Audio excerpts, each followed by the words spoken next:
Shalom saudara-saudara sekalian dimanapun berada, apa kabar? Saya terus berharap Bapak Ibu tetap dalam keadaan sehat dan terus diberkati oleh Tuhan.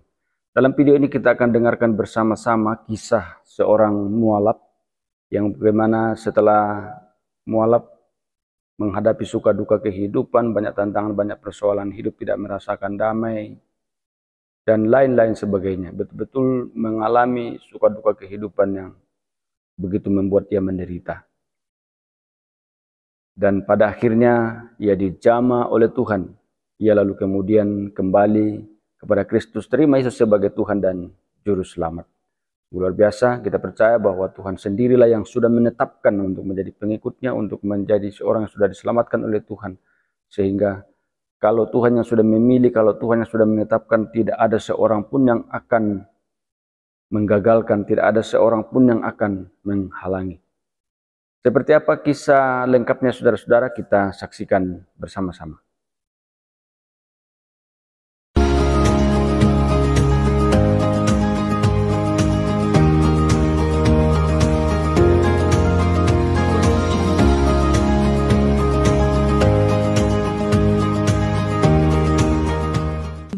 Kalau mau dibilang mustahil kalau seseorang yang sudah dimualafkan untuk kembali. Sangat langka, sangat sulit. Karena saya mengalami itu, sahabat-sahabat saya, tetangga-tetangga saya yang mualaf itu, sangat sulit mereka mau mengenal atau mendengar sedikit tentang Tuhan Yesus saja susah, sulit. Tapi puji syukur Tuhan Yesus baik, Tuhan Yesus bisa memilih saya, mengangkat saya dari kegelapan sehingga saya bisa berada di jalannya Tuhan. Itu suatu kemurahan yang luar biasa yang saya dapatkan.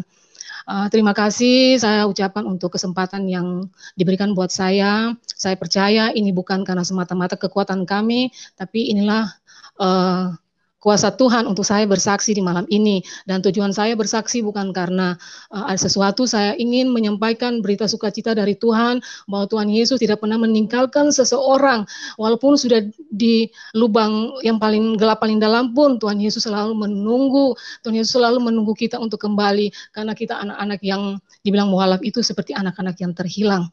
Tuhan selalu membuka tangannya untuk menerima kita kembali. Ya, dengan singkat saya bercerita, di awal tahun 90 saya adalah seorang anak remaja baru berumur 18-19 tahun. Saya berasal dari keluarga sederhana. Papa saya seorang pegawai lembaga di kota Masohi, Maluku Tengah. Jadi saya ini berasal dari Manado, orang Manado. Papa saya asli Manado, tapi masa remaja papa saya dan mama saya mereka di Ambon karena orang tua mereka adalah tentara Kenil. Jadi mereka di Ambon waktu itu. Jadi papa saya sama mama saya ketemu di Ambon dan menikah di Ambon. Lalu jadilah kami semua lahir di Ambon. Saya bersaudara 7 orang, saya anak ke-6. Saya anak ke-6. Tetap kehidupan kami walaupun sederhana, tapi kami hidup dalam ruang lingkup yang bahagia. Kami hidup dalam ketaatan kepada Tuhan Yesus. Singkat cerita, saya tumbuh sebagai seorang gadis yang remaja yang ceria, kadang-kadang tidak mengenal susah, walaupun kadang-kadang mama papa itu agak kerepotan juga tentang biaya hidup kami, yaitu kakak berapa itu yang sekolah, terus saya, tapi tidak pernah mengalami kesusahan-kesusahan yang parah. Kami selalu setiap saat diberkati Tuhan. Di tahun 1990, saya berkenalan dengan suami saya, namanya Asrul. Dia seorang supir mobil dengan latar belakang keluarga yang mampu, yang kaya dan sangat fanatik karena mereka berasal dari Makassar, orang Makassar. Terus singkat cerita, karena waktu saya ketemu sama suami saya pernah kenal dengan dia di lembaga pemasyarakatan. Waktu itu suami saya pernah membuat kesalahan, terus mentindak kriminal. Dia tinggal di dalam rumah pemasyarakatan itu selama 2-3 tahun itu. Saya lupa, cuma pokoknya antara 2-3 tahun.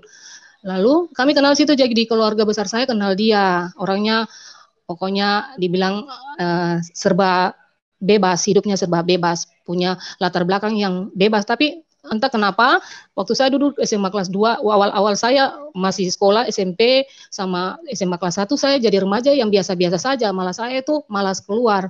Saya lebih senang tidur saja. Pulang sekolah tidur saja.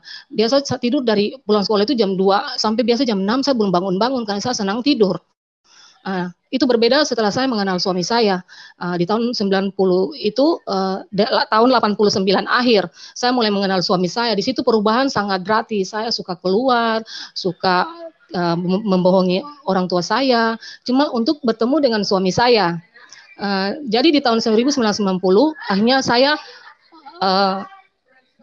pergi jalan-jalan. Waktu itu ada sementara mau mengikuti ulangan PPKN, dulu bilang PMP, tapi waktu zaman saya sudah bilang PPKN.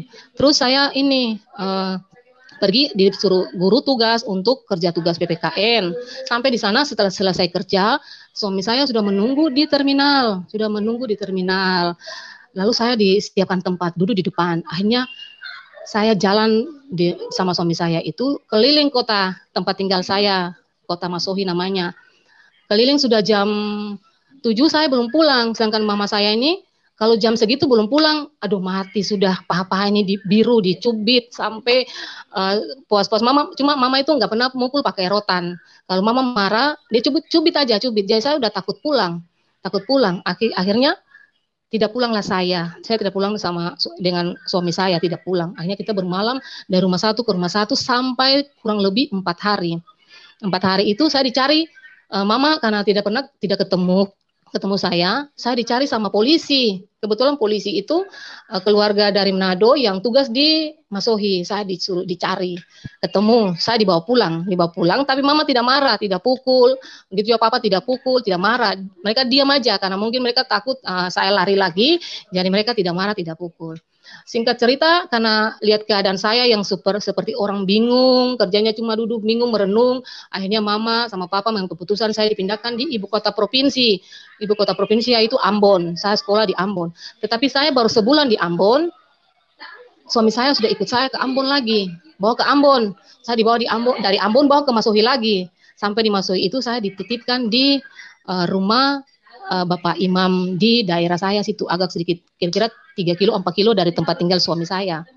Situ selama saya tinggal di situ, saya masih dalam proses untuk mau menikah.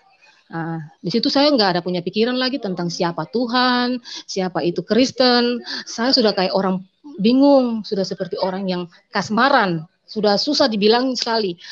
Lalu singkat cerita itu, saya di situ tinggal, terus papa saya diundang karena mau menikah, tidak bisa papa menjadi wali karena papa masih papa Kristen, sedangkan di Muslim itu tidak boleh ada wali yang yang non Kristen, non Muslim, harus Muslim.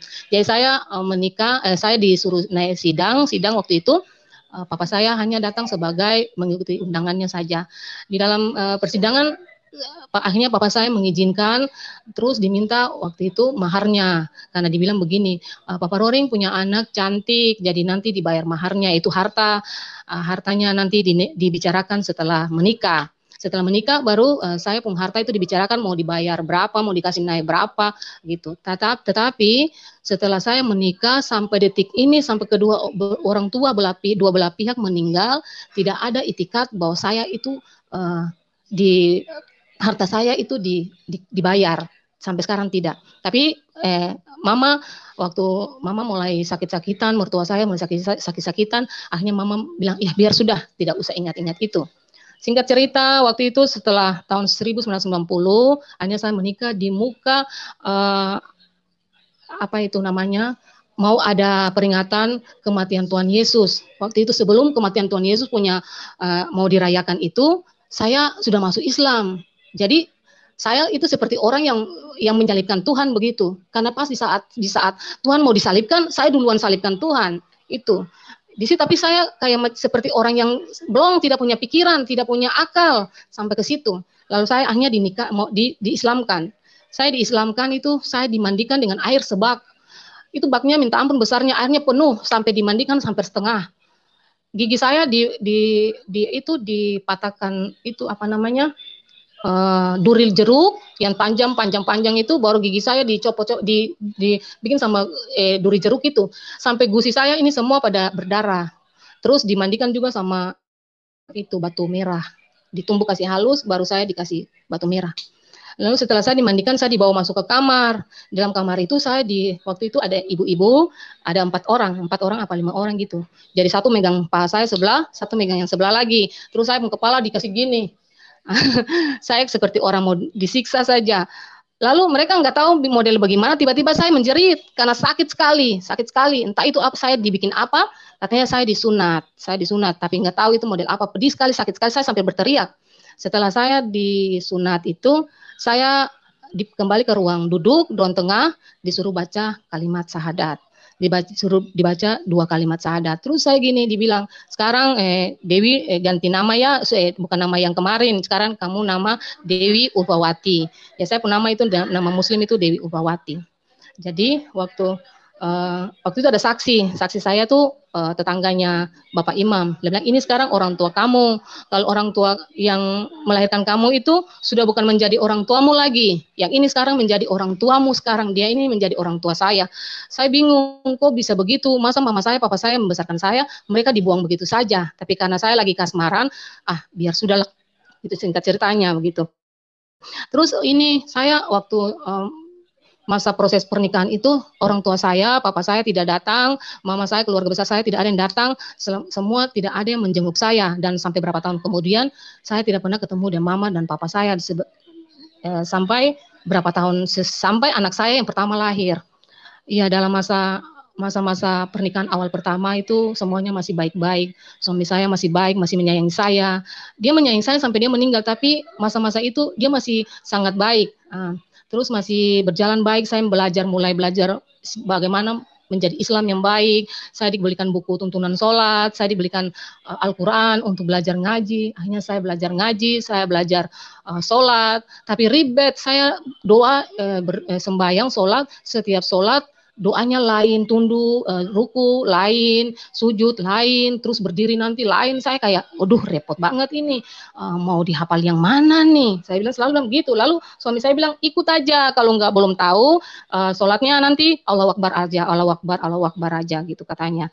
Akhirnya singkat cerita saya menjalani itu sampai 2 tahun masih baik-baik, rumah tangga saya baik-baik, perekonomian juga masih mantap, masih bagus, semua keinginan saya masih dipenuhi.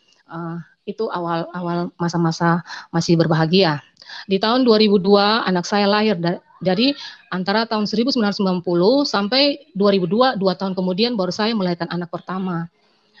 Dan anak pertama itu mulai di situ, dari awal kehamilan saya, mulai lagi suami saya mulai berulah, sudah mulai banyak sekali dia punya sifat yang lama itu mulai kambuh, suka minum, main perempuan, judi. Kadang-kadang waktu saya hamil nggak pulang ke rumah, saya dalam keadaan hamil yang masih membutuhkan dia, saya sendiri kerja, cari makan sendiri, dalam arti saya ingin makan ini, akhirnya saya cari ke tetangga-tetangga tanpa dia ada. Terus berjalan ini tahun 2002 bulan 8 Agustus anak saya yang pertama lahir, perempuan. Anak perempuan saya lahir. Lalu itu berjalan juga masih seperti biasa, suami saya masih seperti itu, tapi saya masih bertahan. Saya berpikir, ya mungkin awal ini kita masih baik-baik, saya masih menyayangi dia, saya tetap sayang dia. Terus berjalan terus sampai 2003, akhir 2003 awal 2004, saya bermimpi. Saya tidur, saya bermimpi. Dalam mimpi saya itu, anak saya itu baru 1 tahun lebih. Dalam mimpi saya itu saya melihat Tuhan Yesus berdiri di atas awan. Awannya antara saya dengan Tuhan Yesus tidak terlalu jauh. Jadi saya bisa melihat semua apa yang terlihat di atas Tuhan Yesus, saya lihat dari bawah semua. Tuhan Yesus memakai baju kebesaran yang jubah putih, ada selempangnya begini itu. Terus Tuhan Yesus mengangkat tangan begini seperti kepada saya. Tuhan Yesus bilang begini pada saya, marilah ikut aku. Tetapi saya langsung berpaling ke belakang melihat. Dalam palingan itu saya dalam hati saya bilang, Tuhan Yesus kenapa panggil saya sendiri, sedangkan saya ini masih punya anak saya masih kecil. Nah disitulah timbul suatu perasaan saya mulai bercampur aduk. Ini bagaimana ya, saya mau serius di Muslim, saya mau jadi orang Muslim yang benar, saya mau sungguh-sungguh di Muslim, bahwa ini saya sudah mimpi lagi Tuhan Yesus. Terus saya tepiskan itu mungkin mimpi saja. Saya bilang, itu mungkin mimpi saja. Saya diam saja. Tapi saya waktu saya melahirkan anak pertama itu, mama saya datang jenguk karena saya melahirkan susah sekali. Dari malam itu saya pembukaan 8 ke pembukaan berapa sampai jam 12 siang saya belum melahiran juga. Jadi dengar itu mama datang. Mama buang egonya, marahnya. Mama datang lihat saya. Mama sampai nangis-nangis. Itu sudah melawang. Paling suka sekali tidak dengar-dengar mama. Ini akibatnya. Lalu mama berdoa. Mama bilang minta ampun di Tuhan Yesus supaya Tuhan Yesus kasih ampun lalu bisa melahirkan. Akhirnya saya tidak bisa berdoa. Mama yang berdoa. Mama berdoa. Tapi belum juga lahir. Anak saya belum juga lahir. Saya bingung juga. Aduh, saya sudah paksa sampai saya sudah setengah mati. Tidak bisa lahir-lahir itu anak. Lalu saya bilang begini, saya cuma tutup mata, pegang perut saya lah, saya bilang, Tuhan Yesus, Engkau dilahirkan dari seorang perempuan bernama Bunda Maria dengan keterbatasan kelahiran, tetapi Tuhan Yesus lahir dengan baik-baik saja, dengan selamat. Tuhan Yesus, saya percaya saya melahirkan seperti Ibunda Maria. Bu, saudara-saudara terkasih dalam Tuhan Yesus, saat itu pun saya melahirkan. Saya melahirkan tanpa, waktu itu terlambat dokter, berarti anak saya jatuh. Langsung melahirkan. Cepat sekali saya melahirkan waktu saya setelah saya berdoa seperti itu. Lalu berjalan waktu itu suami saya mulai ugal-ugalan, mulai nakal, mulai main perempuan, mulai mabuk-mabukan lagi. Anak saya lahir sampai saya tuh kadang-kadang mau lari saya kasih tinggal dia. Karena saya dengan anak bayi dia kadang jarang di rumah. Tapi akhirnya saya berusaha untuk sabar. Saya sabar saja, saya sabar dan sabar. Dari tahun 1992 itu kesabaran itu belum ada sesuatu tanda yang istimewa, belum ada sesuatu yang berubah dalam hidup saya. Masih seperti itu saja sampai tahun 1996 anak kedua lahir. Anak kedua lahir itu laki-laki. Di situ waktu anak kedua saya lahir, suami saya senang karena punya anak laki-laki. Tapi dia tidak pernah berubah juga. Saya selalu mabuk, selalu judi, main perempuan, tidak pernah tinggal. Saya sampai sering pergi ke rumah bordir hanya untuk cari dia di situ sambil bawa anak. Kadang-kadang anak saya mau taruh aja di depan rumah bordil itu supaya dia keluar. Karena saya berteriak, kadang-kadang dia tidak mau keluar. Rasa-rasanya saya mau taruh itu anak saya di depan rumah bordil baru saya keluar. Tapi kalau sudah begitu, tiba-tiba dia keluar, tapi dengan cara jalan lain dia mutar supaya tidak ketahuan kalau dia dari situ. Tapi kalau Bapak Ibu, saudara-saudara sekalian yang Tuhan Yesus saya kasihi, walaupun sudah ketahuan dia begitu salah, tapi selalu saja dia membela diri. Di rumah itu kalau sampai di rumah, saya dimarah, dimaki, bahkan sampai saya dipukul. Biasa saya dipukul itu kadang-kadang mulut saya bengkak, kadang-kadang mata saya biru di sini, ini dahi-dahi saya sampai biasa itu benjol. Lalu saya bilang begini, dalam hati saya sudah berkorban begini, sudah pindah ikut kamu, tinggalkan sekolah saya, karena saya tidak sampai lulus sekolah, saudara sekalian, saya hanya sampai SMA kelas 2. Terus saya sudah tinggalkan keluarga saya, kenapa di sini saya tidak dibikin baik, kenapa saya hidup susah begini. Waktu itu saya selalu menangis, selalu bilang begitu, tapi dia tidak pernah mengerti. Sedangkan tetangga-tetangga saya semua prihatin pada saya. Kadang-kadang mereka bilang, kasih tinggal dia saja, pergi sudah. Itu bahasa Ambon bilang seperti itu, pergi sudah, bawa anak-anak tuh pergi sudah, kasihan, kamu kasihan. Itulah. Tapi saya berpikir begini, saudara-saudara terkasih, saya berpikir begini, saya kasih tinggal dia. Itu kan masih pikiran-pikiran yang belum ada Tuhan. Jadi saya bilang, ini kan saya kasih tinggal dia, kasihan bagaimana anak-anak saya, siapa yang mau lihat, siapa yang mau hidup mereka. Jadi saya masih tetap tinggal di situ bersama-sama dia di tahun itu, tahun 1996, anak kedua. Dari tahun itu tidak pernah ada perubahan apa-apa. Saya berusaha bikin usaha, dalam arti punya usaha kecil-kecilan lah, tetapi menghasilkan uang untuk kehidupan kami sambil dia bawa mobil itu. Jadi dia jadi supir mobil, saya usaha, saya jualan. Tetapi saudara, pertama-pertama usaha bagus semua, saya bisa menghidupi kebutuhan rumah tangga, saya bisa handle semua, bisa saya cukupi semua. Tetapi lama kelamaan kurang sampai saya punya usaha tuh habis sekali, malah saya berhutang lagi. Terus saya bangun usaha baru saya bangun lagi. Begitu juga. Pertama bagus, saya senang kalau usaha lancar, bagus, biar saya capek, tetapi saya bisa melihat hasilnya. Tapi ini ujung-ujung bangkrut lagi, habis lagi, berhutang lagi. Sampai sedikit waktu saya dikatakan wanita suka berhutang. Keluarga dari suami saya selalu bilang saya seperti itu, kata tukang berhutang. Tapi itulah hidup saya. Terus dengan berjalannya waktu dari tahun itu, mendekati kerusuhan tahun 1999, saya masih tetap baik saja karena saya pikir biar sudah saya jalani Pokoknya walaupun dia seperti itu, sifatnya seperti itu, kadang-kadang dia baik, kadang-kadang dia berpikir normal, kita masih bahagia kadang-kadang, tapi kadang-kadang juga sakitnya minta ampun. Saya sampai biasa tuh menangis minta ampun. Itulah, tapi kalau setiap saat saya seperti itu, saya ingat Tuhan, saya ingat Tuhan. Kadang-kadang saya mau berdoa, saya takut. Saya berdoa, saya mau bilang, saya takut mempermainkan agama. Nyatanya saya Muslim, saya sekarang posisinya ada Muslim. Bahwa saya berdoa, apa saya jadi orang seperti apa ya? Berdoa baru sekarang bilang Tuhan Yesus baru saya statusnya Muslim. Itu saya masih di bawah tahun 2000 sebelum kerusuhan itu. Pas di tahun 2000 pas kerusuhan Kota Masohi, saya semua keluarga besar saya dipindah ke Makassar, yaitu di Bulukumba, Kabupaten Bulukumba. Tetapi di sana saya cuma sebulan. Suami saya panggil karena waktu itu dia tidak pergi, dia jaga rumah yang di Masohi itu. Saya pulang di sana. Saya usaha lagi, bangun usaha baru. Jadi waktu itu usaha saya tuh lebih maju daripada sebelum saya usaha kemarin-kemarin itu. Dibilang maaf, bagus sekali lah. Sehari saya bisa kumpul uang lebih dari 2 juta, 3 juta, 4 juta, bisa saya dapati satu hari. Tetapi itulah rencana Tuhan yang saya dapat. Setiap saya bangun usaha sebagus apapun tetap ambruk juga. Lalu saya pergi ke rumah mama, saya menangis di mama. Mama, kok setiap kali saya bikin usaha, kok usaha saya tuh tidak pernah bisa bertahan lama, Mak. Paling lama tuh 6 bulan, 1 tahun, habis lagi. Terus baru lagi saya sudah capek, Mak. Bagaimana, Mak? Lalu mama bilang begini buat saya, Betty, waktu itu mama nggak pernah restu saya. Jadi mama tidak pernah panggil saya dengan nama Muslim. Mama keluarga besar saya tidak pernah panggil saya Muslim, nama Muslim. Mereka tetap panggil saya dengan nama saya Kristen. Mama bilang begini, Betty, Tuhan Yesus tidak mengizinkan kamu hidup bahagia. Madam, kenapa Mama? Mama kok kutuk saya begitu, marah saya begitu, Ma. Jangan doakan saya begitu, Ma. Bukan. Kalau kamu hidup bahagia di situ banyak uang, berarti kamu akan melupakan Tuhan Yesus. Saya di situ langsung kaget, saya down sekali. Kok Ma, begitu Ma? Iya toh, lihat saja setiap bikin usaha apapun Betty bikin tidak pernah bisa berhasil. Akhirnya saya down di situ, saya mulai berpikir, apa betul ya? Apakah selama ini saya sudah jauh dari Tuhan Yesus ya? Apa benar Tuhan Yesus itu benar-benar adakah? Apakah di Muslim ini tidak ada jaminan sesuatu yang saya bisa bahagia? Selama ini saya hidup, hati saya, kalau punya uang pun tetap di dalam hati saya tidak tentram. Saya selalu ada sesuatu yang kosong yang tidak pernah saya dapat. Apalagi kalau tidak punya duit, apalagi punya hutang, apalagi dalam masalah banyak, lebih tambah kacau.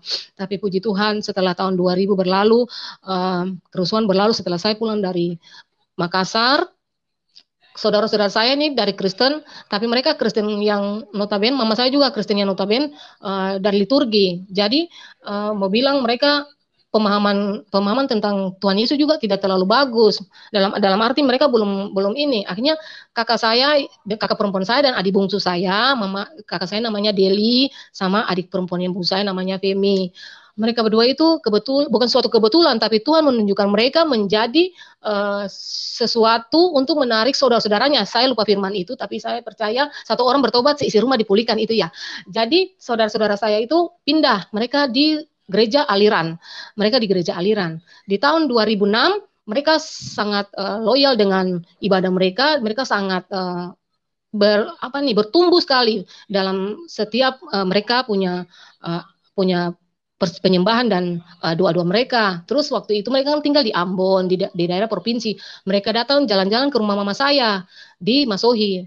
Terus sementara itu saya lagi di rumah mama saya, di rumah saya. Lalu saya ke rumah mama, mereka sementara berdoa dan menyembah. Akhirnya saya ikut duduk juga. Tetapi waktu itu saya belum menyerahkan diri secara saya masih Muslim, saya masih menjalankan ibadah, saya masih menjalankan sholat, saya masih ngaji, saya masih ikut majelis taklim, dan saya juga salah satu orang-orang yang terpenting di majelis taklim gitu. Saya masih semua itu saya lakukan. Lalu saya duduk sama-sama kakak dan adik saya, lalu di situ menyembah mereka, puji-pujian. Lalu di akhir doa itu, waktu berdoa, sementara doa, kakak saya jamah saya. Dia sementara tutup mata, dia jamah saya. Adik saya juga jamah saya. Dalam jamahan itu mereka bilang gini, cepat berbalik, waktu Tuhan tidak lama. Jangan sampai kemurahan Tuhan berlalu daripadamu, Betty. Saya rasa bulu badan saya merinding, saya ketakutan, ini apa lagi?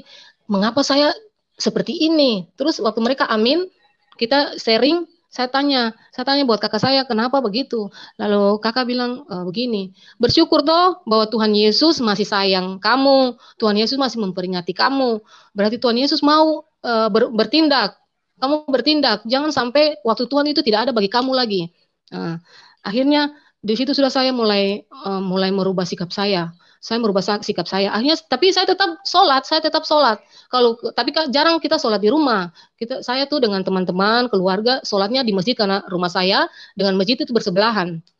Jadi kalau sholat maghrib, sholat isya di masjid aja, jadi bareng sama teman-teman di situ. Jadi tetap saya sholat. Lalu kakak saya bilang seperti itu, saya jadi pikiran, down saya, kok begitu ya, saya takut, ini bagaimana kalau Tuhan Yesus tidak mau terima saya lagi, atau bagaimana kalau nanti saya tidak bisa mengenal Tuhan Yesus lagi. Akhirnya pulang itu saya bangun doa sendiri, saya bilang, Tuhan Yesus, saya berdosa, saya telah meninggalkan Engkau Tuhan Yesus, saya bukan manusia baik-baik, tapi saya mau berikan saya jalan keluar untuk semua ini Tuhan. Hanya saya buka hati, yang terutama kita buka hati dulu. Tuhan Yesus memilih kita, tapi kalau kita tidak buka hati, bagaimana? Saya buka hati, walaupun sekecil apapun, saya buka hati saya untuk Tuhan Yesus. Saya buka hati saya buka hati. Terus dan berjalan waktu kakak saya sudah pulang ke Ambon, adik saya yang jadi adik Femi, dia yang tuntun saya. Jadi kita sering berdoa, menyembah. Mereka menyembah dengan semua yang mereka punya, mereka hebat. Karena Tuhan Yesus memakai mereka hebat. Saya cuma puji Tuhan, haleluya. Ya, saya ikut-ikut aja.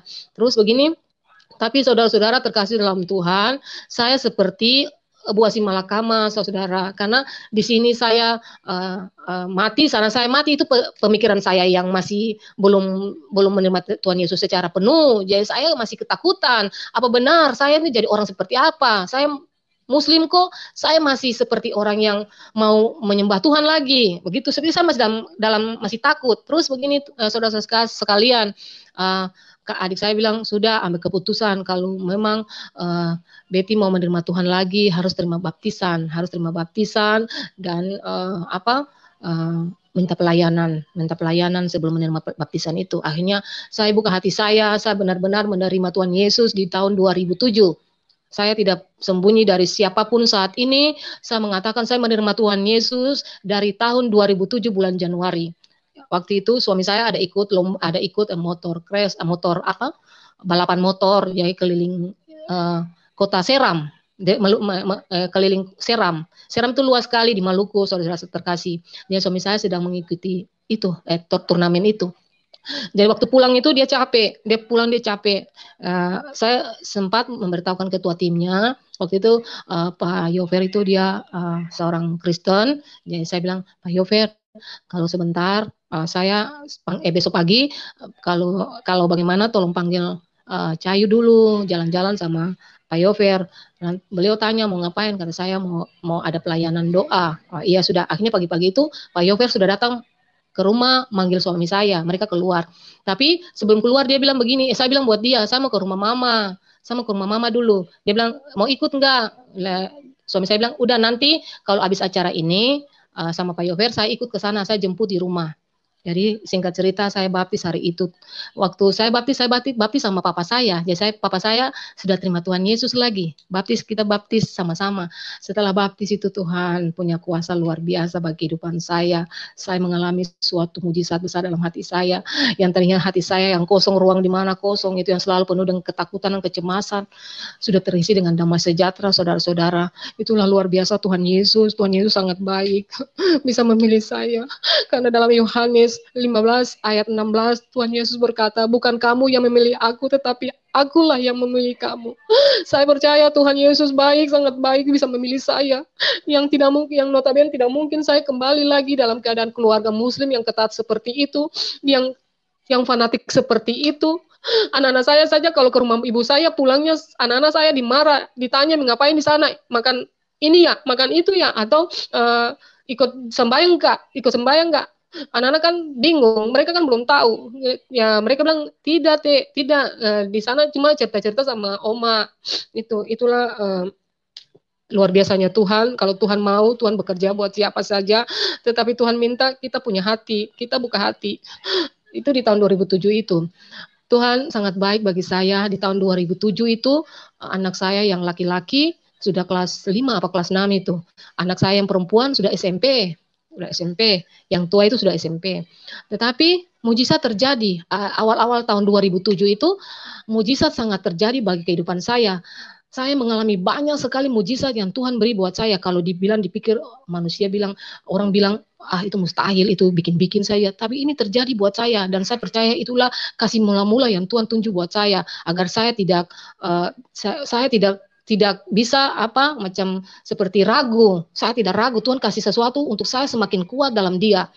Gini saudara, waktu itu anak saya mau ulang ujian. Yang laki-laki ini dia mau ujian kenaikan kelas gitu, tapi dia sakit, panasnya dari siang itu nggak turun-turun. Saya kasih minum dia obat paracetamol. Saya Rul minum obat. Ya, dia mau minum obat. Setelah minum obat, panasnya reda, dia keringatan. Tetapi dalam waktu berapa saat kemudian dia panas lagi, malah panasnya lebih tinggi. Ini bagaimana besok ini anak mau ujian, terus bagaimana besok bisa ujian nggak? Terus saya kasih minum obat lagi yang kedua kali. Begitu juga panasnya turun, tapi setelah itu panas lagi. Terus saya bilang begini buat anak saya tidak mendoktrin anak saya, tapi saya percaya hanya Yesuslah juru selamat. Buat apa saya selamat baru anak-anak saya tidak selamat? Saya tetap ajarkan mereka. Saya tidak peduli sekarang mereka menilai saya seperti apa. Ya itulah kenyataan bahwa saya mengajarkan mereka bahwa hanya Tuhan Yesus yang bisa menyelamatkan kita. Dan Yesus sajalah satu-satunya juru selamat itu. Saya bilang buat anak saya, Arul, percaya Tuhan Yesus enggak? Dia bilang, dia masih ragu, dia bilang, iya mama, kalau mama percaya, Arul percaya sudah. Yang gitu kata logat Papua seperti itu. Akhirnya kalau Arul percaya Tuhan Yesus, mama berdoa supaya Tuhan Yesus jamah air ini Arul sembuh. Sebelum itu saya bicara dalam hati, loh Tuhan, berikan mujizat Tuhan. Lalu saya berdoa, saya kasih minum anak saya ini. Terus saya kasih minum, dia tidur. Setelah tidur, saya pegang dia punya dahi, sudah nggak panas lagi, panasnya sudah turun jauh sekali, drastis sekali, dia punya panas turun. Besok paginya dia bangun, saya tanya, Rul bisa ikut ujian nih? Ya, iya mak, sudah sembuh. Iya, syukur toh, siapa yang obat? Ya, mama, bukan mama, ini karena Tuhan Yesus sayang Arul mau ikut ujian, jadi Tuhan Yesus yang sembuhkan Arul hanya melalui air. Puji Tuhan, haleluya. Jadi Arul disembuhkan karena air, karena Tuhan Yesus baik. Terus berikutnya dia sakit lagi, dia sakit gigi, saudara-saudara, dia sakit gigi, sudah menangis, merontak. Dia datang buat mama karena pernah saya bikin satu mujizat buat dia datang lagi, mak, obati saya dulu, saya sakit gigi nih. Nah, mama bukan dukun, mama nggak bisa obat. Ya berdoa tuh mak. Tapi saya hari itu tidak berdoa, saudara-saudara. Saudara-saudara, saya hanya bikin begini, di dalam nama Yesus, darah Yesus berkuasa. Dalam nama Yesus, darah Yesus berkuasa. Saya hanya tanda salib di dia punya gigit yang sakit dengan mengucapkan dalam nama Yesus, darah Yesus berkuasa. Terus saya tanya, dalam jangka 5 menit saya tanya dia, sakit lagi enggak? Dia bilang gini, mak, sudah tidak sakit. Nah itu tuh hebat, Tuhan Yesus luar biasa. Itulah kesaksian tentang hebatnya Tuhan bagi anak-anak saya yang menunjukkan besar kuasa Tuhan. Lalu banyak mujizat yang terjadi kepada saya. Waktu itu mertua saya sakit. Saya sudah sakit parah. Dia sering masuk rumah sakit, keluar rumah sakit, dan saya ini yang menjaga dia. Kalau dibilang saya dalam keluarga besar suami saya itu orang hebat, orang terpandang. Mereka tuh orang-orang yang sangat loyal di kota itu. Jadi waktu itu kalau dibilang saya ini seperti anak mantu di dalam rumah, kalau saya dibikin angka ya, kalau angka 10 saya mungkin dapat angka 5. Sedangkan anak menantu yang sama-sama asal mereka dikasih angka 8. Tetapi saya menjaga dia di rumah sakit sampai anak saya mau ke sekolah dari rumah sakit.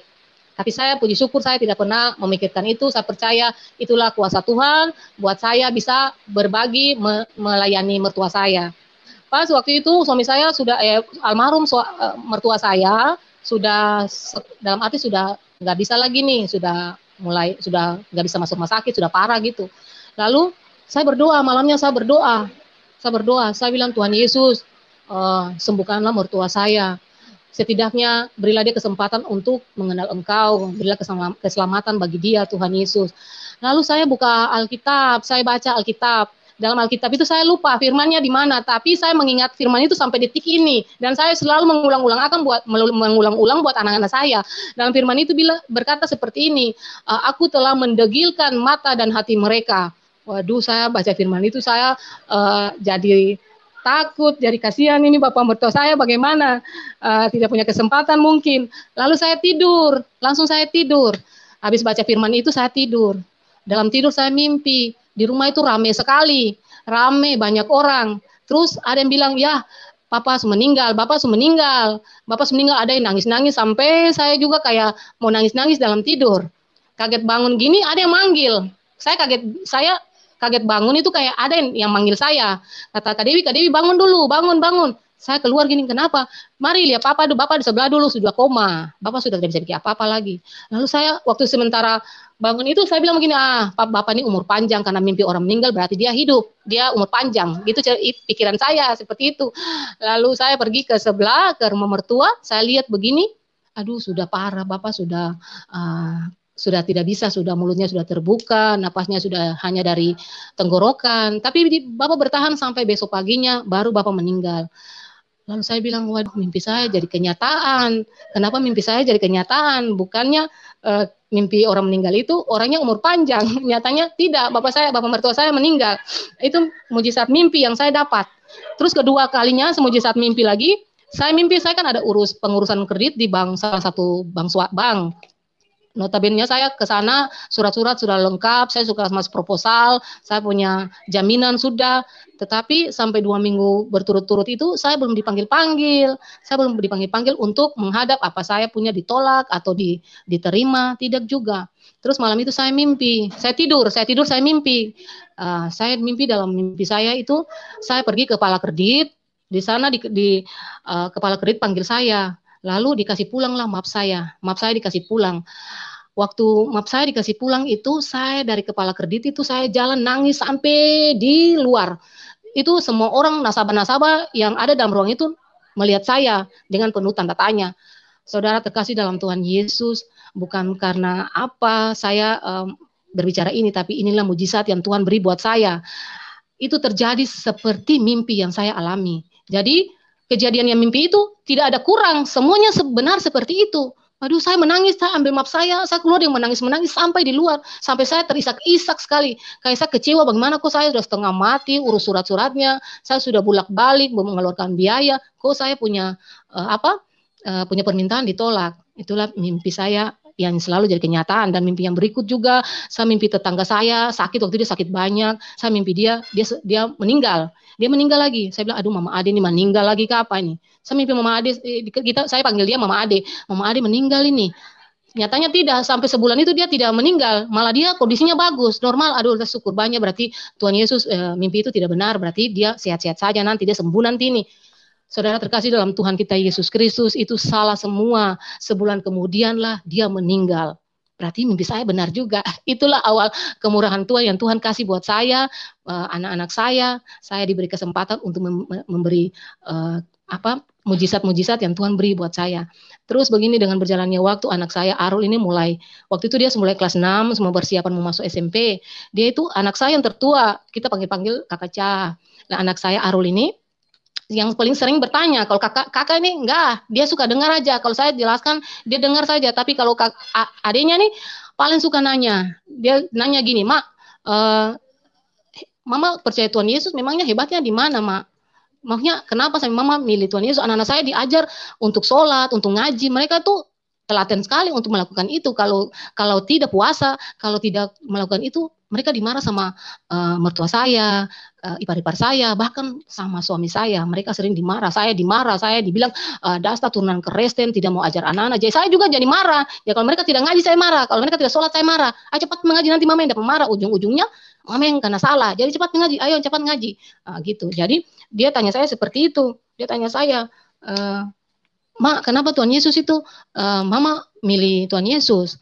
Kenapa, kehebatnya di mana? Nah, saya bilang, Arul, Tuhan Yesus itu hebat, sangat luar biasa, sangat besar kasih Tuhan Yesus. Tuhan Yesus itu beda dari semua yang kita percaya, yang semua yang ada, yang dibilang 24 apa. Tuhan Yesus kan masuk dalam 25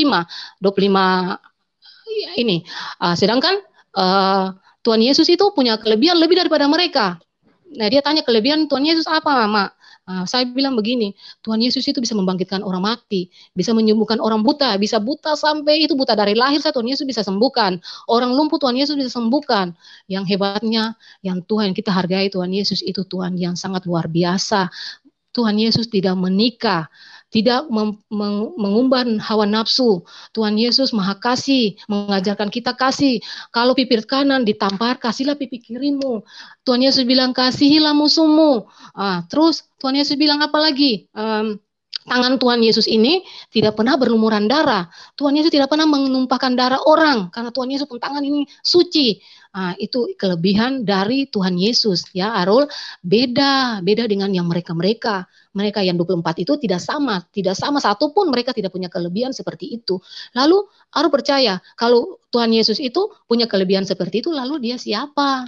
Berarti dia itu Tuhan kan? Berarti kita menyembah Tuhan yang punya kelebihan, kita menyembah Tuhan yang hebat, yang bisa memberikan kita. Sekarang Arus sakit, sudah bukti, Arus disembuhkan hanya dengan 2 sebentar aja, Arus sudah sembuh. Gigi Arus sakit, cuma dibilang dalam nama Yesus, dari Yesus berkuasa, sembuh Arul. Seperti cacing kena kapur aja, gigimu sudah sembuh. Langsung dia bilang, iya Mai, iya betul, iya toh, lihat situ, pahami sendiri. Terus dia tanya lagi, bertanya lagi dia, Mak, lalu Tuhan Yesus itu katanya tidak punya papa. Dia bilang, iya kalau seperti Aru berpikir ya, Aru sekarang sudah SMP, berarti sudah mulai menginjak remaja, berarti Aru sudah mulai suka sama lawan jenis, artinya suka mulai sama perempuan. Lalu gini, Mama dalam rumah ada papa toh, ada papa, berarti dari hubungan Mama dan papa lahir kalian, itu hubungan antara manusia. Tapi Tuhan Yesus tidak seperti itu. Dia dikandung dengan Roh Kudus, Roh Tuhan. Jadi di dalam dalam perut Ibunda Maria, itulah Roh Tuhan yang ada dalam tubuh manusia, dalam tubuh Bunda Maria. Dengan cara apa Allah itu, Tuhan itu membuat Tuhan Yesus ada dalam perut Bunda Maria, itulah kuasa Tuhan. Jadi beliau lahir, Tuhan Yesus lahir sebagai manusia, tubuhnya tubuh manusia, tetapi rohnya roh Allah. Jadi ya itu toh, kalau dia roh Allah berarti dia Allah sendiri, dia Tuhan sendiri. Nah, seperti itu saya terangkan buat dia seperti itu. Tapi Tuhan Yesus baik. Waktu saudara-saudara terkasih dalam Tuhan Yesus, sebelum saya jelaskan semua kepada anak saya dari Kristen yang belajar tentang Tuhan Yesus tapi masih di kulit. Saya belum mengerti tentang itu. Kadang dia bertanya, saya berpikir saya mau jawab apa? Tuhan tolong saya Tuhan. Saya mau jawab apa buat dia? Jangan sampai salah saya bicara menjadi masalah buat dia. Tetapi setiap kali dia bertanya, tiba-tiba saya bisa menjawab. Saya percaya itulah tuntunan Roh Kudus dari mulut saya untuk berbicara.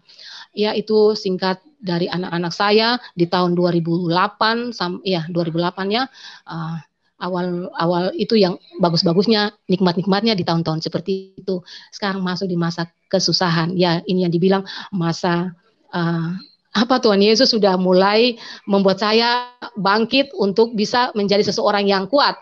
Dalam cobaan-cobaan yang Tuhan beri, Tuhan tidak pernah meninggalkan kita dengan semua permasalahan di dunia ini. Tapi Tuhan mau kita menjadi kuat supaya kita tidak seperti anak-anak gampangan. Semua gampang, ini gampang, itu gampang. Karena jadi anak-anak yang gampang-gampang saja. Jadi Tuhan mencobai saya dengan semua masalah yang baru. Di tahun 2008 akhir, ekonomi mulai surut kembali. Kredit saya yang tadi diajukan di bank lain dikabulkan. Saya diterima di bank lain. Akhirnya saya mulai pembayarannya mulai mandek, tidak pembayarannya di bank itu mulai kurang karena penghasilan mulai berkurang. Di situ Tuhan mulai uji. Suami saya mulai lagi dengan kisah lamanya, mabuk hari-hari, tiap hari mabuk tanpa satu hari pun kadang tidak. Hari ini mabuk, tidur sampai jam berapa, malam mabuk lagi. Jadi malamnya itu pakai untuk mabuk. Pulang bikin masalah, saya dicari, kadang-kadang saya bawa anak-anak tidur di rumahnya orang, kalau dia pulangnya udah mabuk sekali, karena anak-anak sudah trauma sama dia, karena kalau dia pulang dalam keadaan mabuk, kita semua jadi sasaran. Dia tidak marah anak-anak, dia tidak pukul, tapi dia meluk, dia bikin sampai anak-anak jengkel. Ujung-ujung kalau anak-anak udah jengkel, udah nggak suka, saya yang jadi sasaran. Saya kembali di saya dimarah, dimaki-maki, lalu terjadilah KDRT di situ.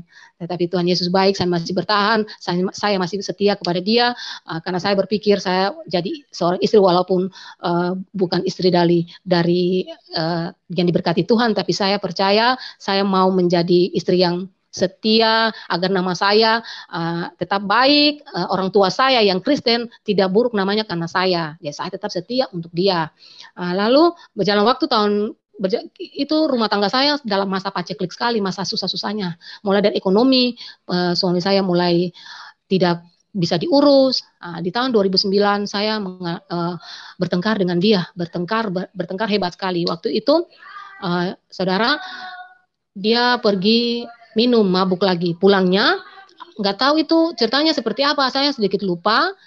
Dia ini lagu gereja, ada tetangga putar lagu rohani mungkin, lalu dia marah-marah putar lagu rohani kah gimana gitu, lalu dia mulai lagi cercah Tuhan Yesus, sumpah serapah keluar dari mulutnya, maki-maki Tuhan Yesus, membuat darah saya mendidih, buat saya marah. Tetapi saya tidak bisa marah, kalau saya marah berarti saya mati di situ, apalagi dalam keadaan mabuk ini. Cuma karena saya terlalu jengkel, saya bilang begini, hargai saja dia sebagai nabimu, karena di Al-Quran dia itu nabimu. Kalau kamu tidak menghargai dia sebagai nabi, lalu lebih baik hapus dia sudah, tidak usah Isa itu nabi lagi. Kau tidak memaki-maki dia dari tadi, caci maki dia dari tadi. Akhirnya saya jadi sasaran, saudara-saudara terkasih dalam Tuhan. Saya dipukul, saya diseret, pokoknya kekejaman KDRT terjadi saat itu. Karena saya takut jangan sampai terlalu parah, saya lari dari rumah. Saya lari dari rumah itu. Terus tetangga megang saya, kata, kenapa Tante Dewi, kenapa? Saya bilang, jangan pegang, nanti suami saya ketemu saya di sini, saya bahaya. Lalu saya dapat lepas, saya lari. Lari itu saya sembunyi di rumput-rumput, di semak belukar. Orang bahasa Indonesia bilang semak belukar ya. Kebetulan di pinggir rumah itu ada semak-semak yang belum sempat dibersihkan. Saya masuk di situ, nggak tahu itu ada ular, ada pecahan kaca atau beling apa, saya nggak peduli itu lagi. Hanya saya masuk sembunyi di dalam itu. Jadi dia tidak temukan saya.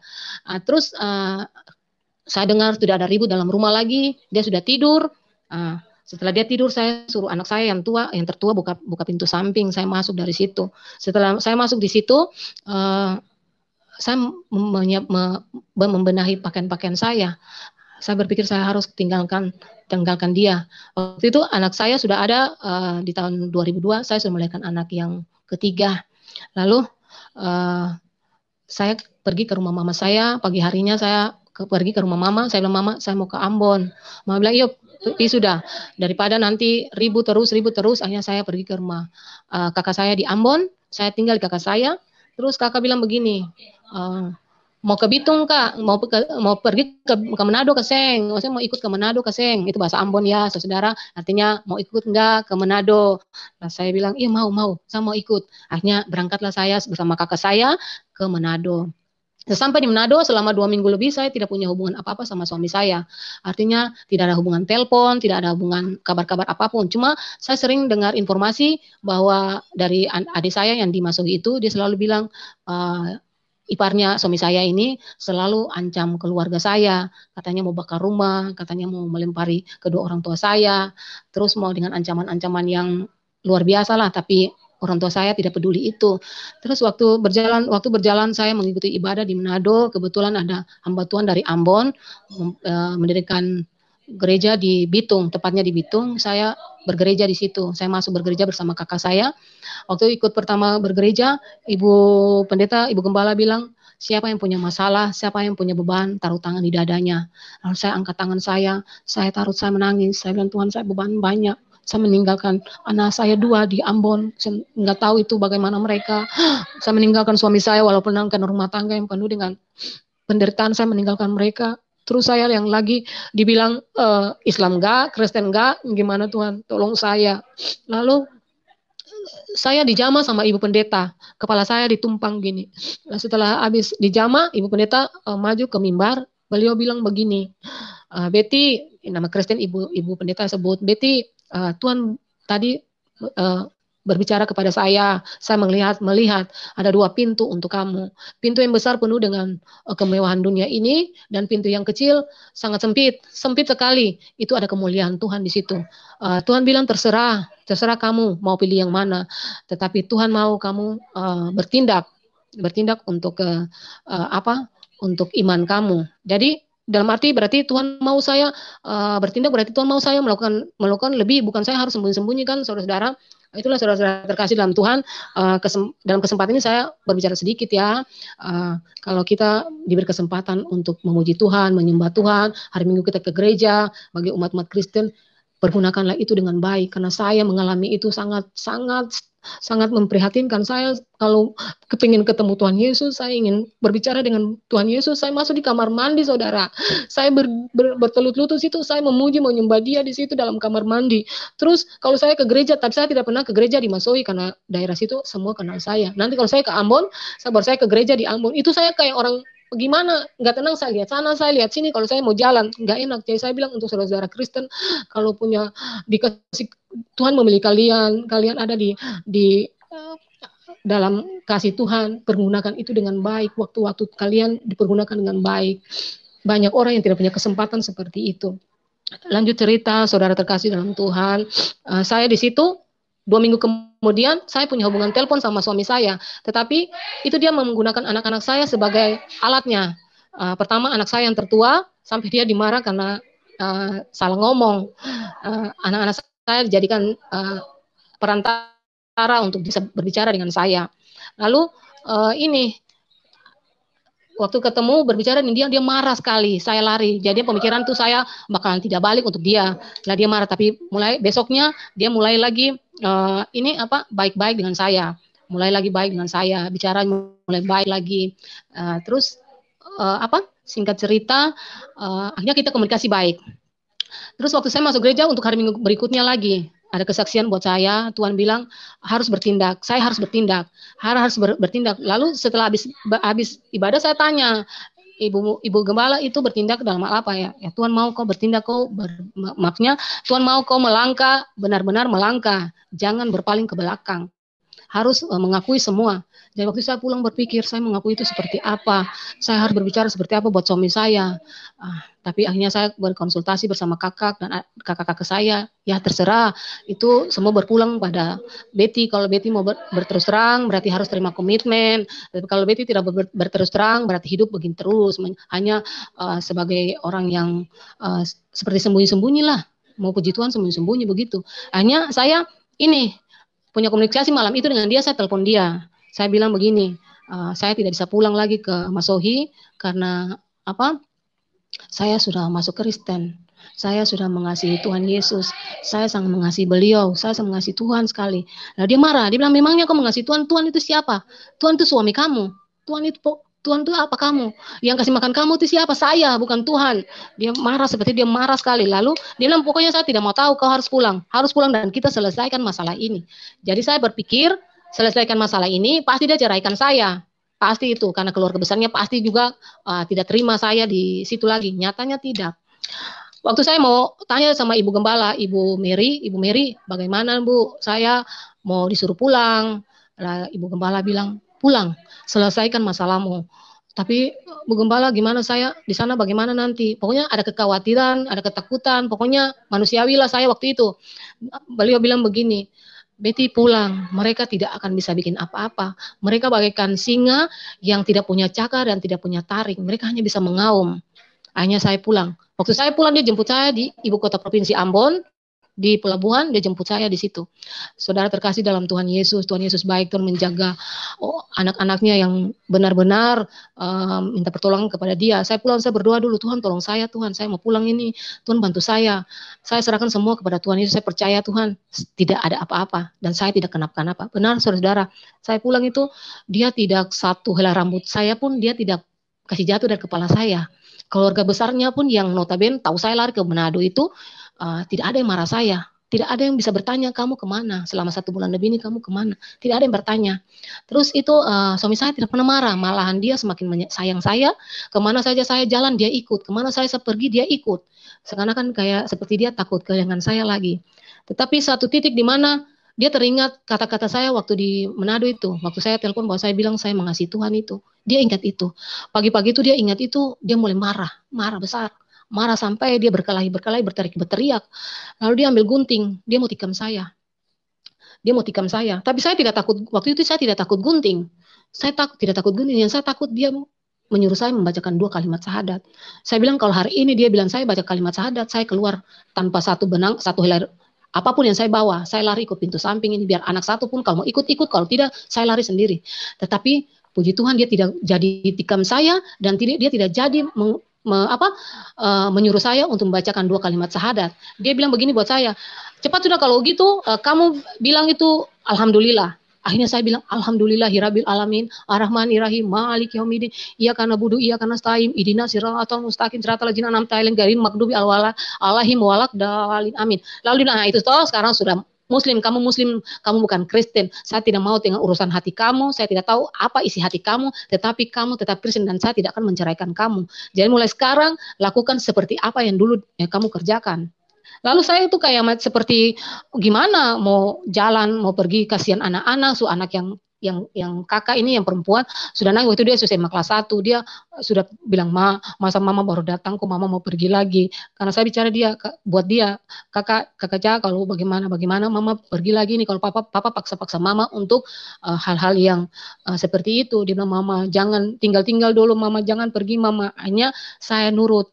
Kasihan mereka, hanya saya nurut di tahun itu, saya ikut lagi, hanya saya masih seperti itu, masih berhijab, saya kemana-mana berhijab, saya sholat, saya ini masjid talim, saya lakukan juga, masih seperti itu. Tetapi saudara yang terkasih dalam Tuhan Yesus, saya percaya, saya sholat, saya selalu sebut, haleluya, dalam nama Bapa, Anak, dan Roh Kudus, karena saya percaya, di dunia ini tidak ada lain, hanya Yesus.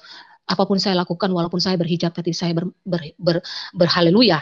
Itu ya, saya tetap melakukan itu. Saya tidak, saya berpikir, saya punya prinsip, Tuhan tahu apa yang saya kerjakan. Terus begitu. Lalu saya berkonsultasi dengan salah satu hamba Tuhan, orang-orang yang dekat dengan Tuhan. Saya berkomunikasi dengan mereka, sharing dengan mereka. Saya bilang bagaimana saya seperti ini. Saya seperti orang yang tidak punya prinsip. Saya Muslim, saya berhijab, baru saya masih menyembah Tuhan. Lalu mereka bilang, belum waktunya. Kalau sudah waktunya, pasti semua terjawab. Licik seperti ular, jinak seperti merpati. Jadi Betty harus pintar-pintarlah menyikapi itu semua, sambil berdoa minta Tuhan. Saudara terkasih dalam Tuhan, saya lupa waktu saya mau pulang ke Ambon, saya berkomitmen dengan Ibu Gembala. Ibu Gembala tanya saya waktu di Manado itu, Ibu Gembala tanya, kalau mau pulang komitmen dengan Tuhan dulu. Ini mau pulang ini tidak komitmen ya. Saya tanya komitmen buat apa? Ya kalau pulang komitmen bilang pada Tuhan, saya kembali. Jadi kasih waktu buat Tuhan sampai kapan mau kembali. Akhirnya saya ambil komitmen dengan Tuhan. Saya bilang, Tuhan kasih saya waktu 3 tahun sampai saya anak yang tua lulus SMA dulu, Tuhan Yesus. Akhirnya didoakan. Tetapi nyatanya tidak, saya tidak menepati janji saya 3 tahun itu karena saya keburu punya anak di tahun 2002. Berjalannya waktu seperti itu terus. Lalu saya sering sharing dengan para orang-orang yang dekat dengan Tuhan, hamba Tuhan. Mereka bilang, lakukan saja seperti apa yang Betty lakukan, nanti Tuhan yang bekerja, Tuhan yang berkarya untuk Betty. Itu ya. Terus saya ini di tahun 2015 akhir itu berjalan waktu, tapi suami saya tuh tidak pernah meninggalkan kebiasaan lamanya. Dari hari ke hari seperti itu. Memang kadang-kadang dia ada waktu untuk dia istirahat, tapi istirahat itu tidak selamanya. Ada kalanya sehari 2 hari jadi lagi, seminggu jadi lagi. Dan saya jadi sasaran terus, KDRT terus saya. Sampai kadang-kadang saya kalau muka saya lagi biru, saya nggak mau ke rumah mama karena takut dibilang mama tanya itu kenapa. Saya suka bohong itu jidat saya ke bentur dinding atau mata saya kena ini kena itu. Saya suka bohong padahal saya itu mengalami KDRT dalam rumah tangga saya. Tapi saya tidak pernah menjelek-jelekan dia di orang. Saya tidak pernah menjelek-jelekan dia di keluarga saya karena saya tahu itulah pilihan saya. Saya malu sebenarnya. Ya saya menerima saja. Saya tahan sendiri di hati saya. Lalu waktu tahun 2015 dia mulai mengalami satu musibah. Waktu itu suami saya mulai sakit. Di tahun 2015 bulan November itu suami saya mulai sakit. Sakitnya diprediksi dokter waktu itu sakit perdarahan otak atau penyempitan saraf karena dia sudah lumpuh sebelah kiri. Dokter menyarankan untuk saya rujuk ke Makassar. Jadi perjalanan saya itu panjang, saudara-saudara. Saya perjalanan hidup pengobatan dia panjang dari kota kabupaten, saya bawa ke kota provinsi, dari kota provinsi 2 rumah sakit yang saya bawa. Itu hanya dengan kekuatan kemurahan Tuhan saya bisa melayani suami saya. Saya tidak punya pekerjaan, suami saya terbengkalai dia punya usaha, hanya saya mengandalkan kedua anak saya. Anak saya yang laki-laki sudah kerja di kapal waktu itu, dan anak saya yang perempuan kerja di Ternate. Jadi dari mereka berdua itulah saya mendapat asupan biaya. Sedangkan keluarga besar mereka mau dibilang mereka kaya, sangat banyak duit, tapi mereka hanya memberi sebatas kulit. Kalau mereka hanya memberi sebatas kulit, mereka sudah pikir banyak, sedangkan kebutuhan dia banyak. Hanya anak-anak saya saja yang selalu membiayai papanya waktu masuk rumah sakit itu. Hanya suami saya tidak ada perubahan. Yang sangat-sangat saya sesali, saudara-saudara terkasih dalam Tuhan, waktu di rumah sakit Ambon, kebetulan ponakan saya jenguk jenguk suami saya di di rumah sakit. Ponakan saya ini seorang hamba Tuhan. Lalu suami saya bilang begini, Kakak Ien, obati Om Cayu Kak, obati Om Cayu dulu.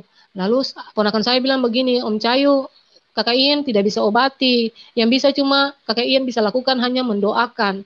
Tetapi saya tidak bisa bertindak karena saat itu ada saudaranya yang menemani saya menjaga di rumah sakit. Ya saya takut nanti dibilang saya berbuat macam-macam kepada saudara mereka. Akhirnya begitu berjalan waktu, dia minta diobati sama keluarga dari saya. Dia minta didoakan, tapi itu sudah semua tertutup, tidak ada pikiran untuk bisa melayani dia. Akhirnya dia dibawa pulang ke Namlea, ke rumah saudaranya. 10 hari di Namlea, di Kabupaten Guru, dia dipulangkan di Masohi. 2 hari di Masohi dia dibawa rujuk lagi ke rumah sakit daerah karena dia sudah kritis, koma. Sudah koma, lalu waktu itu dokter panggil saya, Bu, sini Bu, ini bapaknya mau dirujuk ke ICU. Lalu saya bilang, mau di ICU, nanti saya tanya keluarga dulu. Mau di ICU atau mau pulang ini. Karena saya waktu itu tidak punya hak untuk mengambil keputusan kepada suami saya. Lalu saya tanya keluarga bilang tidak usah kasih masuk ICU lagi, dibawa pulang saja. Akhirnya jam 3 sore itu suami saya dibawa pulang ke rumah tanpa pengobatan, tanpa makanan, tanpa minuman. Suami saya pastor, suami saya hanya ditaruh di ruang tamu tanpa pengobatan apa-apa. Di situ saya menyesal kenapa saya tidak punya kuasa atas dia. Harusnya dia dibawa ke ICU supaya dia di situ ada pengobatan, ada perawatan. Sampai dokter bilang buat saya waktu mau kasih keluar, Ibu jangan kasih keluar. Bapak punya otak ini bagus sekali, masih bisa diobati, masih banyak kemungkinan untuk Bapak sembuh. Kenapa ambil keputusan yang sepihak? Nah, saya kembalikan untuk keluarga besarnya. Akhirnya dibawa pulang ke rumah. Tanggal 1 Januari lagi rame-ramenya orang merayakan tahun baru, suami saya meninggal. Akhirnya suami saya meninggal. Itulah awal mula saya benar-benar berada dalam kasih Tuhan. Waktu suami saya meninggal, kakak tertuanya, saudara terkasih yang Tuhan Yesus kasihi, saudara tertuanya tidak ada di tempat. Dia lagi di Makassar. Di telepon tidak ada yang tidak ada itikat baik untuk dia kembali. Akhirnya meninggal pun sampai selesai perayaan hari 1 sampai 9 itu kakak ipar saya tidak datang. Akhirnya jadilah perpecahan dalam keluarga mereka antara saudara-saudaranya sendiri. Saya waktu itu tidak ada campur di situ karena saya lagi berduka. Saya berpikir saya harus membiayai anak 4 saya ini bagaimana, saya harus menghidupi mereka bagaimana, sedangkan suami saya sudah tidak ada, walaupun kadang-kadang dia menyakiti saya, tetapi setidaknya dia punya sumber untuk saya, dia sudah tidak ada. Lalu akhirnya saya tidak pusing mereka mau marahan, mereka mau saling mengutuk atau saling mencaci maki, saya tidak peduli, urusan mereka bersaudara. Lalu begitu saya waktu setelah hari suami saya punya hajatan selesai, mulai dari hari meninggal sampai hari 40, hari 100, hari 120, semua selesai, itu dibiayai oleh uang sedekah-sedekahnya dia. Keluarga besarnya nanggung, tapi ya itulah, mau dibilang apa kalau nanggungnya cuma sekian gini, sekian gitu, sedangkan saya butuh biaya banyak untuk dia punya biaya pemakaman, biaya hari-harinya. Terus setelah ini saya makan apa, anak-anak saya makan apa. Kakak saya waktu datang untuk hari 7, dia bilang gini, ini ngapain sampai mesti bikin perayaan seperti ini, nanti setelah ini kamu makan apa, anak-anak kamu bagaimana, tidak bisa simpan-simpan uang kah, karena ramai sekali, saudara-saudara terkasih, ramai sekali dirayakan, pokoknya makanan itu nggak bisa dibilang lagi. Lalu Saudara terkasih, kita percaya. Saya sekarang, walaupun mereka tahu saya Muslim, tapi saya percaya hati saya Tuhan ada bersama saya. Saya tidak pernah takut untuk menghidupi anak-anak saya. Saudara terkasih dalam Tuhan Yesus, itulah perjalanan singkat tentang saya bersama-sama dengan suami saya. Sekarang saya berbicara selanjutnya tanpa suami saya. Yang sekarang yang dibilang kalau tanpa suami, enak mungkin ya, disayang oleh keluarga besar, disayang sama tetangga, disayang sama, pokoknya disayang-sayang lah, karena saya sudah notabene mualaf, terus tidak punya suami. Berarti saya pasti disayang-sayang lah. Tapi itu tidak terjadi bagi saya, saudara terkasih. Karena Tuhan tidak mengizinkan saya bahagia. Itulah yang pernyataan mama saya. Saya pegang itu Tuhan. Saya bersyukur bahwa itu terjadi, karena saya kalau terjadi saya dienak-enakin berarti saya lupa. Nah, itu. Jadi itu terjadi bagi saya, keluarga besar saya, waktu saya mau selesai hari perayaan itu, hari-hari kematian suami saya selesai, kebetulan tetangga saya ada, dia kerja di Sorong, jualan di Sorong. Nah, saya ketemu sama dia, saya bilang gini, saya ikut ke Sorong bantu kamu sudah, karena sekarang saya tidak punya pekerjaan, anak dua saya pun pekerjaannya sudah menurun, siapa yang mau biaya anak-anak saya makan. Nah, dia bilang, sudah kalau mau ikut saya ke Sorong, nantilah habis lebaran baru kamu ikut. Iya, pas habis lebaran, saya pergi, tapi sebelum saya pergi itu, sudah mulai ada masalah sama ipar-ipar saya, mulai ada sedikit kecocokan, tapi saya jalan saja. Mereka kan nggak kasih izin saya pergi. Cerita mereka bilang nanti mau bangun saya usaha, mau bangun saya ini itu. Tetapi saya berpikir, saya sudah hidup dengan mereka puluhan tahun, saya tahu mereka seperti apa. Mending saya usaha sendiri, saya punya sendiri, daripada saya punya orang tapi saya ditindas atau saya diintimidasi terus. Nah, lalu saya pergi ke Sorong itu sama tetangga saya itu. Sampai di Sorong 1 bulan sana saya lihat keadaan bagus. Saya kembali lagi ke Masohi, kota saya. Sesampai di Masohi sana, saya baru di Ambon saja, di ibu kota provinsi, saya sudah dicerca. Saya sudah telepon, kata, waktu kamu, suami kamu meninggal, itu masalahnya gara-gara saya yang bikin mereka adu domba saya, mereka sampai mereka berantem antara kakak yang tertua mereka dengan saudara mereka yang bertiga ini, saya penyebabnya, kata saya yang bikin ngadu di sana lain, ngadu di sini lain, jadi saya adu domba mereka. Saya bilang, saya menangis, Tuhan Yesus, hari itu saya di mana? Saya hari itu saya lagi berduka, buat apa saya mengadu domba mereka? Jangan mereka kalau ikut ini, mereka yang harus tanya saya bagaimana ini, kok mereka ambil keputusan, mereka waktu mereka sudah saling memaafkan. Waktu itu sudah bisa lebaran dan mereka sudah saling memaafkan. Jadi mereka saling cerita menjatuhkan saya. Jadi saudara terkasih dalam Tuhan Yesus, Pak, sampai di kota Masohi, saya barang-barang saya, baju-baju muslim saya baju muslim itu banyak sekali. Lalu saya bagi-bagi, saya gantung saja di depan pintu situ. Di depan pintu saya bilang, mari siapa yang pilih, ambil sudah. Saya mau ke Sorong. Kalau ke Sorong sana ngapain sudah, saya mau pakai baju begini. Nah, saya mau pakai baju-baju begini buat apa? Palingan di sana tuh saya mau goreng pisang, saya jual nasi kuning, ya saya ada baju-baju rumah. Terus saya kasih mereka semua barang-barang, saya bagi. Tidak ada barang-barang satu pun, saya emosi karena dengar mereka memfitnah saya. Saya bagi semua barang-barang saya. Saya bagi-bagi semua barang-barang saya. Halo, ya, saudara terkasih dalam Tuhan. Lalu setelah itu saya kembali lagi ke Papua. Saya kembali ke Papua, tetapi saya masih bekerja sama tetangga saya ini. Selama saya bekerja di situ 9 bulan, penghasilan saya, puji Tuhan, baik sekali. Saudara terkasih dalam Tuhan Yesus, saya hanya menjual nasi kuning sama buat roti. Saya jual, saya membiayai anak saya mengirim uang untuk anak-anak saya. Dari situlah penghasilan saya menafkahi anak-anak saya dari hasil jualan itu. Seterusnya ada satu di mana titik, saudara terkasih dalam Tuhan, titik di mana saya tidak tinggal lagi bersama tetangga saya itu, karena waktu itu ada masalah sedikit. Kebetulan waktu saya lagi nyuci di sumur, ibu pendeta lewat di pinggir rumah, pinggir sumur itu, saya manggil, Bu Pendeta, saya bisa curhat, saya bisa berbicara ibu pendeta sebentar, boleh. Lalu saya bilang saya mau butuh pelayanan doa, karena di sini saya seperti jauh dari Tuhan. Lalu beliau bilang, ke rumah aja, nanti besok ke rumah aja. Akhirnya saya ke rumahnya malam itu, besok malamnya saya ke rumah ibu pendeta. Sampai di rumah saya cerita, saya bilang saya mengenal Tuhan, saya mengasihi Tuhan sudah lama. Memang saya tidak aku itu, saya bilang seperti itu.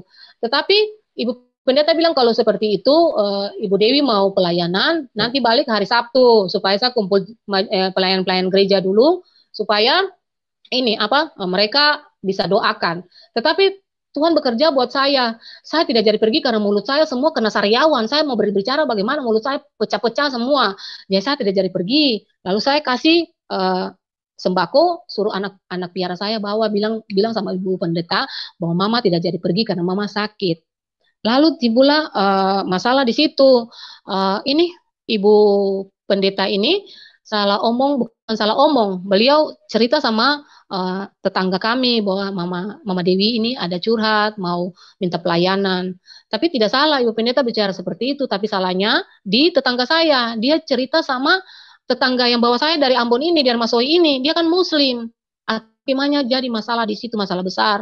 Dia pulang, dia cerita buat keluarga besar saya, keluarga besar suami saya. Mereka tidak marah, sebenarnya mereka tidak marah saya.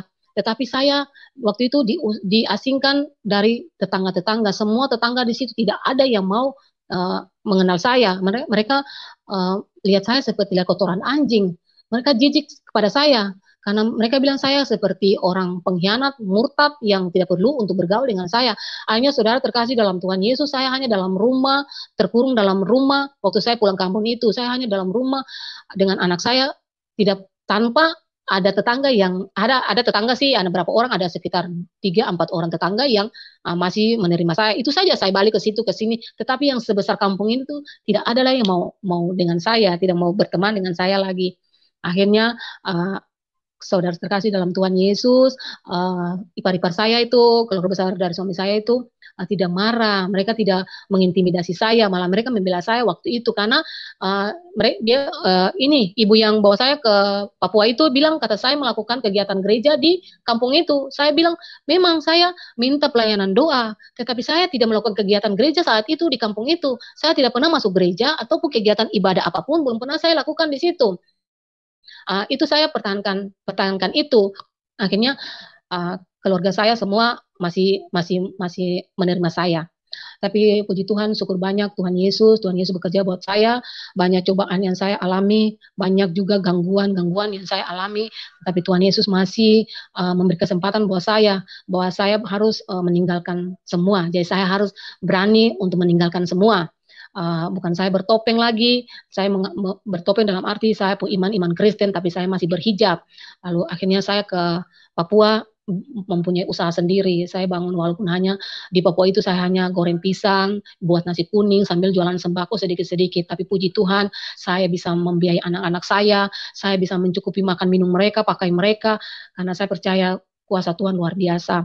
Terus saudara terkasih dalam Tuhan, sampai 2017 terakhir itu saya punya hubungan putus sama keluarga besar suami saya, anak-anak saya yang tertua dibaptis, dia minta baptis sendiri tanpa saya suruh baptis, dia minta baptis sendiri. Dia minta baptis di tahun 2010. Waktu itu suami saya masih ada karena dia mendengar sendiri banyak tentang Tuhan Yesus. Akhirnya dia minta baptis, saya minta dibaptis. Akhirnya pelayanan doa, pelayanan pelepasan, hanya anak saya yang tertua dibaptis. Puji Tuhan. Berjalannya waktu lagi saya saya mengalami banyak masalah, banyak kekurangan saya, tapi kekurangan saya itu rasanya kayak enteng-enteng saja, tidak seperti kemarin-kemarin saya alami itu. Itulah hebatnya Tuhan, kalau Tuhan ada di pihak kita, masalah sebesar apapun tidak ada artinya. Kadang-kadang anak-anak mau minta ini, mau minta itu, saya belum punya, saya belum ada, tetapi puji Tuhan, tetap saya bisa, walaupun hanya dengan usaha yang kecil, saya bisa membiayai mereka. Tahun 2018, anak saya yang nomor kedua, Aru yang banyak nanya itu tentang Tuhan Yesus, dia dibaptis tahun 2018. Lalu kemarin tahun 2020 ya, 2020 akhir Desember, anak saya yang ketiga dibaptis juga. Dan anak saya yang pertama, yang kedua dan yang ketiga sekarang melayani di salah satu gereja, menjadi lighting sama main musik juga. Puji Tuhan, Tuhan berkarya buat saya luar biasa. Satu lagi yang jadi beban saya waktu itu, saya mau sedikit bicara buat saudara-saudara terkasih dalam Tuhan. Saya mau saudara melihat bahwa sangat baik. Tuhan Yesus itu terlalu baik, teramat baik Tuhan Yesus. Kasih setianya tidak pernah habis bagi kita. Saya ingin kesaksian saya ini bagi mualaf-mualaf, kalian lihat, kalian pandang. Tuhan Yesus. Karena Tuhan Yesus tidak pernah meninggalkan kalian. Tuhan Yesus selalu menunggu kalian setiap saat. Tuhan Yesus memanggil. Kalau contoh saya waktu itu namanya Betty, waktu saya Kristen, Tuhan Yesus tidak memanggil saya Dewi karena nama Muslim saya Dewi. Tuhan Yesus memanggil saya Betty, Betty belum pulang lagi. Tuhan Yesus kangen, Tuhan Yesus rindu. Itulah seperti Tuhan Yesus. Tuhan Yesus tidak pernah mendendam apa yang kita buat. Tuhan Yesus selalu mengasihi kita. Ingat saudara, kasih karunia Tuhan semakin hari semakin berkurang, waktu-waktu Tuhan semakin sempit. Pikir pakai logika. Saya berpikir pakai logika waktu itu, dan logika saya jalan waktu itu di tahun 2000 berapa itu, 2005 apa itu. Kakak ipar saya nelpon saya gini, dia marah-marah saya. Kakak ipar saya itu dia kerja sebagai salah satu aparat. Dia orangnya namanya juga aparat ya, dia kasar, dia emosional. Dia telepon saya, dia bilang gini, kamu itu masuk Muslim, menyangkal Tuhan Yesus, mati mau masuk neraka ya.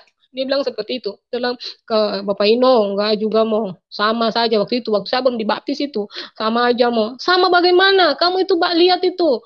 Lihat apa? Kalau kamu tahu sebenarnya, Yesus itu tempatnya, Tuhan Yesus itu tempatnya sudah di surga. Dia yang menyelamat kita, dia menyiapkan tempat buat kita di surga itu. Lalu sekarang kamu percaya untuk seseorang yang tidak tahu di mana. Itu maksudnya apa kayak Bapak Ino? Iya tuh, lalu kamu tuh sembahyang, sholat, kamu berada di dengar setelah doa sholat itu kamu doa ajan itu setelah dengar doa aja kamu tidak pernah tahu artinya. Tapi saudara terkasih dalam Tuhan, saya mulai mencari, saya lupa ayatnya, tapi saya ingat dengan bahasa Indonesia bagian akhir itu saya dapat di situ. Saya baca di terjemahannya. Saya tidak baca, saya tidak pintar untuk menghafal ayat-ayat Al-Quran itu. Saya hanya baca di tafsiran, di situ dibilang begini, angkatlah dia di tempat yang maha tinggi, tempatkanlah dia di tempat yang maha tinggi, karena engkau Tuhan, karena engkau Allah yang maha suci, maha mulia, yang tidak pernah ingkar janji. Lalu saya berpikir, aduh gimana itu? Kalau sekarang saya berdua, saya minta Tuhan, angkatlah dia, taruh dia, baru sekarang di mana orangnya?